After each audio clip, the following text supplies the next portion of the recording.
이 감정이라는 영어가 이모션이라고 합니다. 근데 이모션의 라틴어가 에모베레입니다. 이 에모베로에서 이모션이라는 감정이 나왔다라는 겁니다.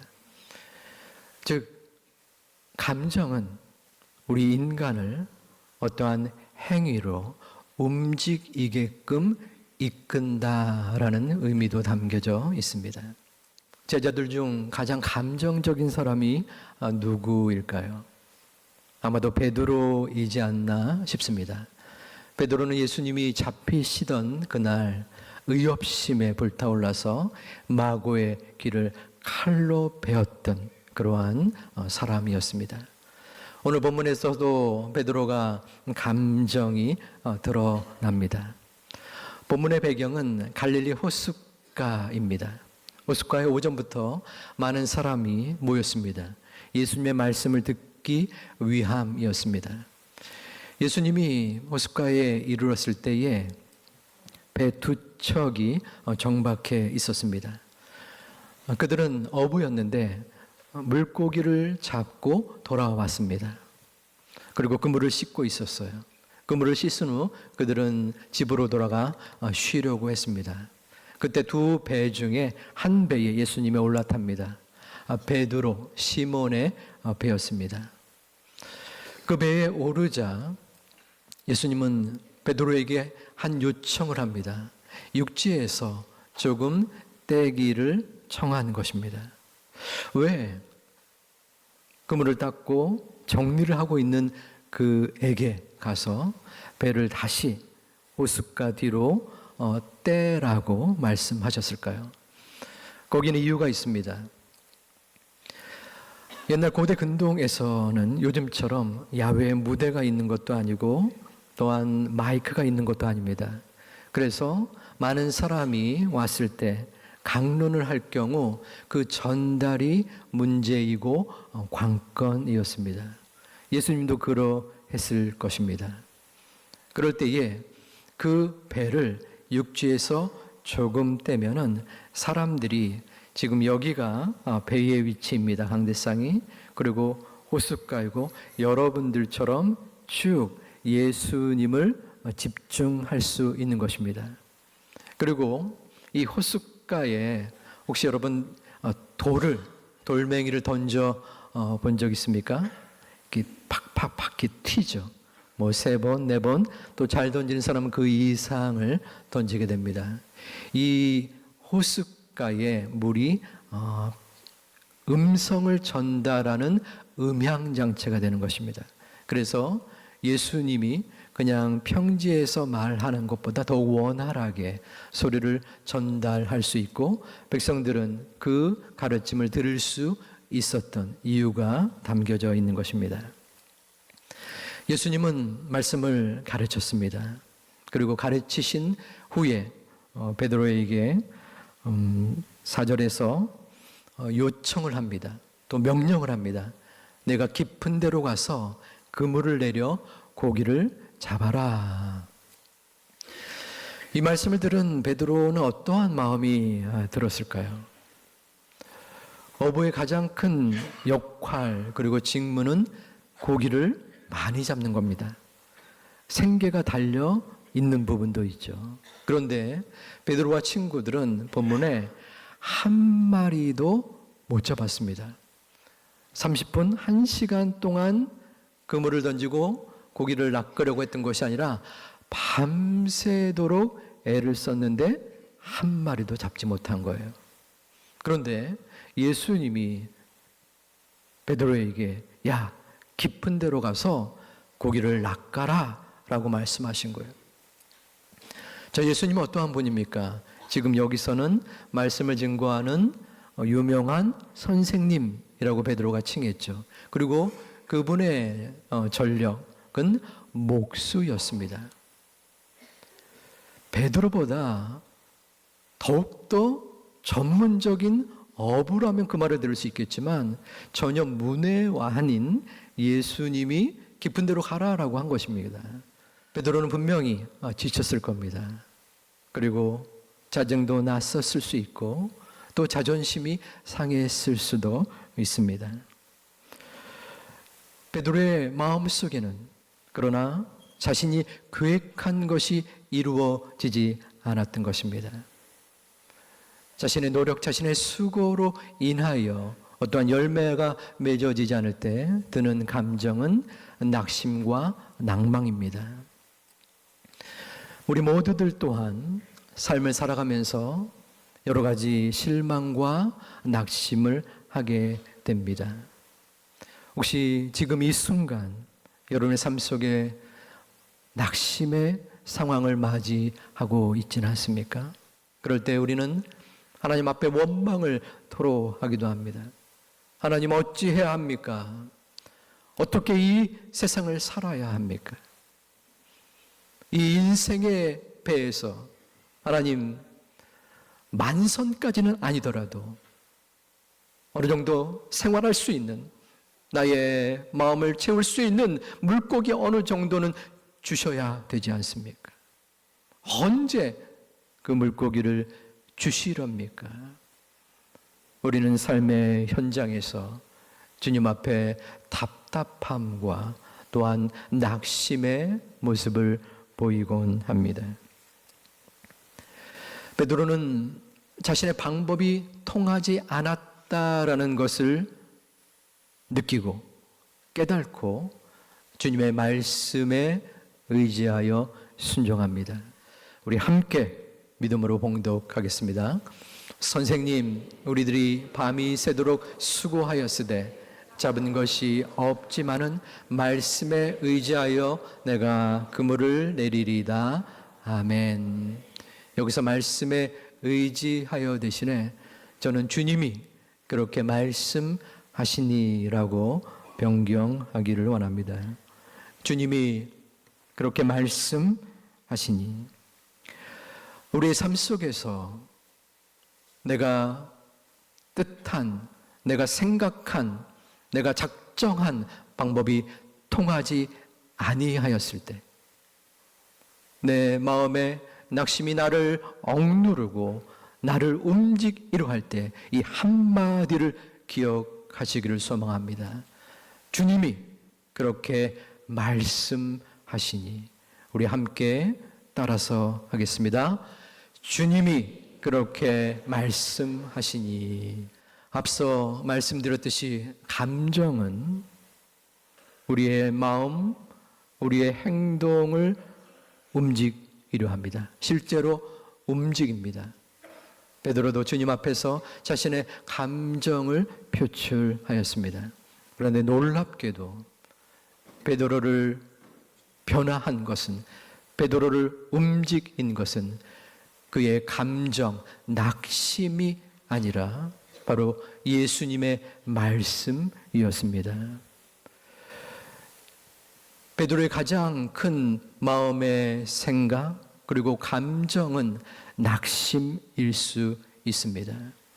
우리의 마음속에 고민되고 힘겨운 낙심, 그것을 향해서 나아가지 아니하고 그 낙심이 자신을 움직이게 하지 아니하고 베드로는 주님의 말씀 따라서 움직였던 것입니다.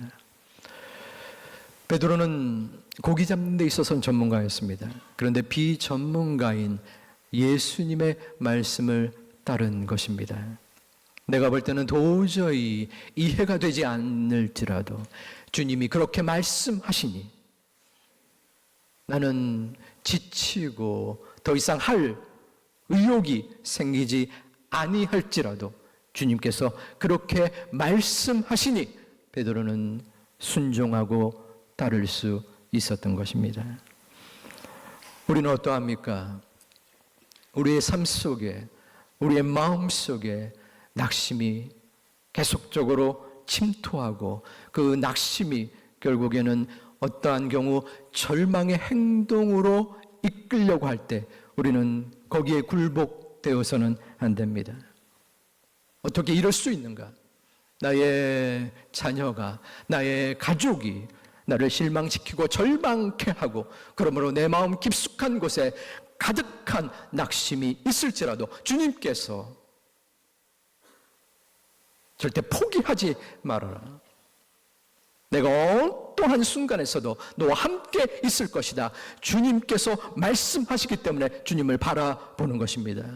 내 마음속에 앞으로 행할 일들을 이루려고 하고 성취와 성공으로 나아가려고 하는데 내 노력과 발버둥을 치웠다 할지라도 내 손에 쥐어진 것은 아무것도 없어 보이고 세상이 나를 버리고 주님까지도 나를 저버리는 그러한 절대절명의 상황 속에서도 주님께서 내가 말할 수 없는 탄식으로 너를 위하여 기도하고 너를 끝까지 영원토록 도울 것이다 라고 주님께서 그렇게 말씀하시니 다시 한번 일어서는 것입니다. 주님께서 그렇게 말씀하시는 그 마음속에 믿음을 가지고 나아갈 수 있는 우리 모두가 되기를 주님의 이름으로 축원드립니다. 주님의 말씀을 따라 베드로가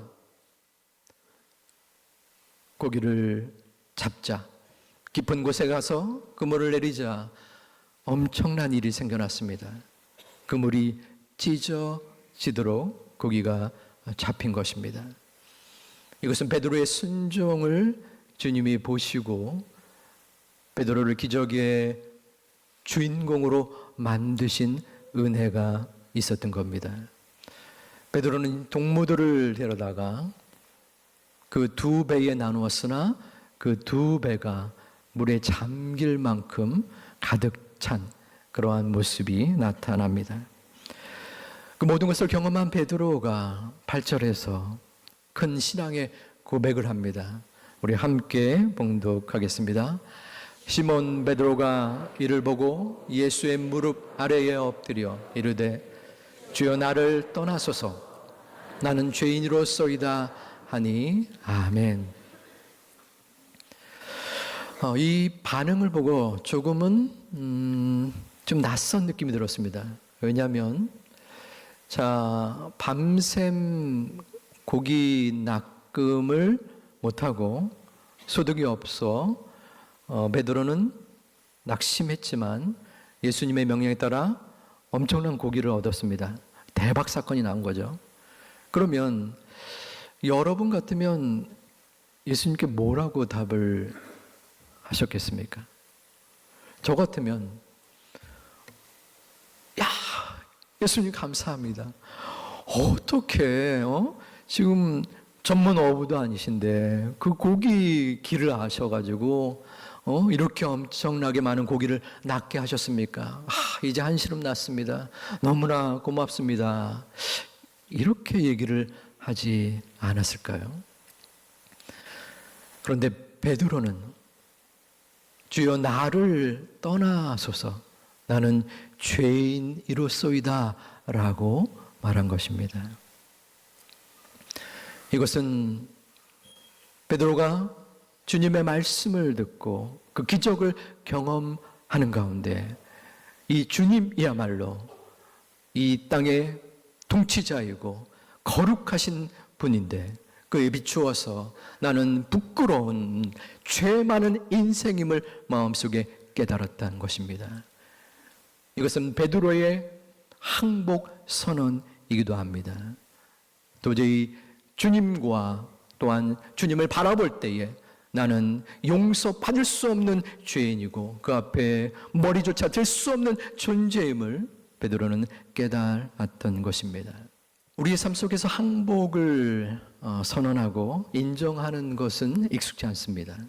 전쟁을 하거나 또 싸움을 할 때는 승패가 명백히 갈라지지만 우리 일상에서는 쉽지 않죠.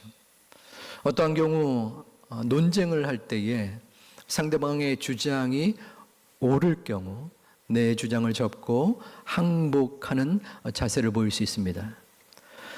항복하는 사람의 마음은 어떠할까요?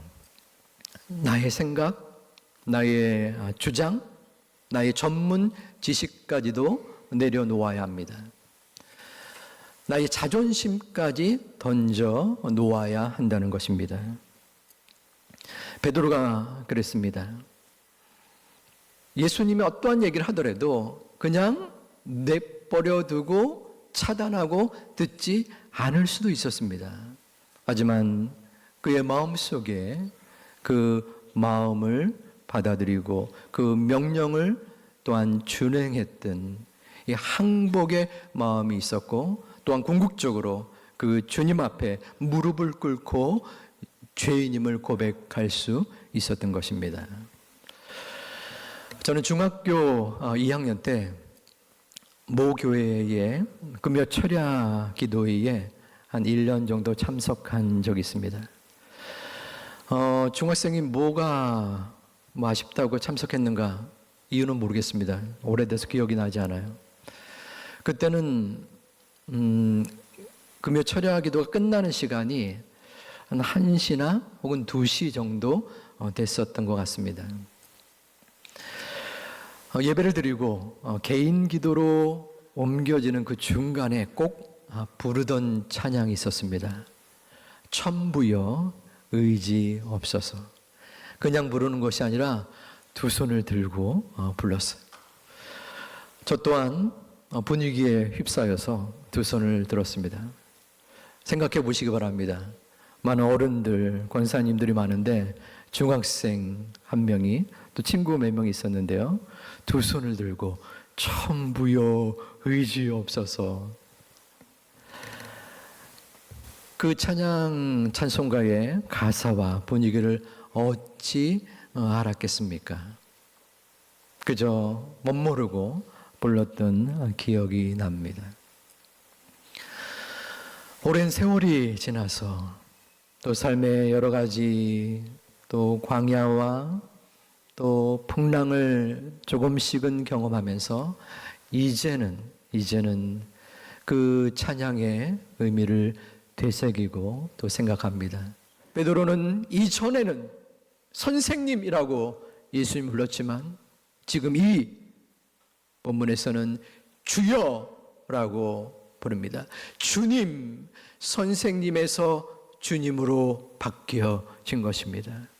여러분은 주님을 누구로 받아들이십니까? 이 땅의 4대 성인 중에 한 명? 아니면 주일날 예배를 드림으로써 조금은 나의 마음을 평안케 하는 존재, 혹은 나의 문제, 나의 어려움을 해결해 주는 해결사 정도로 받아들이십니까? 주님은 나의 죄를 용서해 주시는 구원자이십니다. 베드로는 그 믿음이 있었습니다. 그리하여 주님 앞에 무릎을 꿇어 기도하였습니다. 무릎을 꿇어 주님을 바라보았습니다. 무릎을 꿇어 나는 죄인입니다 라고 고백을 하였습니다. 저는 아무것도 할 수 없습니다. 저는 아무것도 할 수 없는 존재요 죄인입니다. 주님, 저를 용서하여 주시옵소서. 주님, 주님만이 나의 구원자 되십니다. 그 구원의 주님이 나를 위하여 이 땅에 오셨고 이 땅에서 십자가를 주심으로 죽으셔서 나를 구원하여 주시니 감사합니다. 이 구원이 바로 우리들의 복음인 것입니다. 이 복음의 확신이 있을 때 우리는 증거할 수 있습니다. 우리는 무엇을 이웃들에게, 가족들에게 전할 수 있습니까? 우리의 좋은 모습, 우리의 행실이기도 하지만 더욱더 중요한 것은 바로 나는 죄인입니다 라는 정체성입니다. 나는 죄인입니다. 그런데 죄인된 나를 주님께서 감싸 주셨습니다. 죄인된 나를 갈 바를 알지 못하는, 아무데도 갈 수 없는, 주님의 은혜이고는 한 날도 살 수 없는 그러한 죄인을 주님이 받아주셨습니다. 내 가족이요, 내 친구요, 같이 가지 않겠습니다 하는 감사와 감격 속에서 담대함으로 복음을 증거할 수 있는 것입니다. 나는 죄인임을 느끼지 못할 때, 나는 죄인임을 알지 못할 때, 깨닫지 못할 때 결코 복음의 증거는 이루어질 수 없습니다. 주님 앞에 죄인임을 바라보시고 느끼시고 그 죄인을 구원하신 그 사랑을 전할 수 있는 우리 제2가족 되시기를 주님의 이름으로 축원드립니다. 하지만 우리는 여전히 그렇게 생각하지 않습니까? 저는 착한 일도 많이 하고 경찰서에 간 적은 지금까지 한 번도 없고 교통법규도 딱지 뗀 거 한 2번 있는데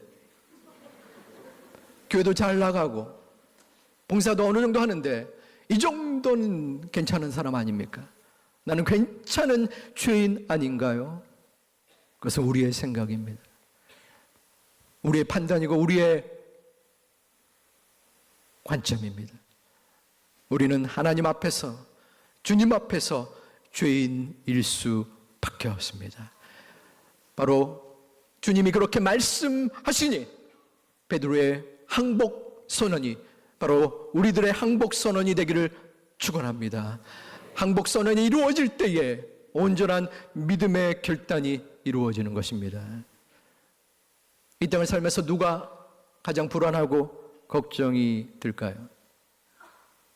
돈이 많은 사람입니다. 가진 것이 많은 사람입니다. 잃을 것이 많은 존재입니다. 하지만 항복을 한다면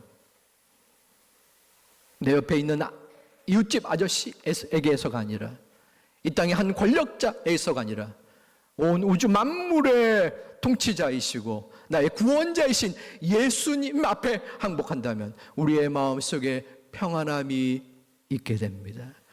문제는 여전히 존재합니다. 나의 가족의 문제, 나의 자녀의 어려움들, 내 생계의 문제, 아픔의 문제, 도저히 내가 이룰 수 없는, 어찌할 수 없는 악한 어려움들이 우리는 여전히 존재합니다. 그럼에도 불구하고 우리는 항복을 선언할 때 주님께서는 우리의 그 눈물을 받아 주십니다. 그 아픔을 이끌어 주시고, 얘야, 누구 집사야, 권사야, 장로야, 목사야, 내가 진정으로 너의 것을 내려놓고 너의 것을 포기하고 너의 생각을 던져버리고 나를 의지하는구나, 나를 바라보는구나, 나를 믿는구나 할 때에 주님은 우리를 품에 안아 주실 것입니다.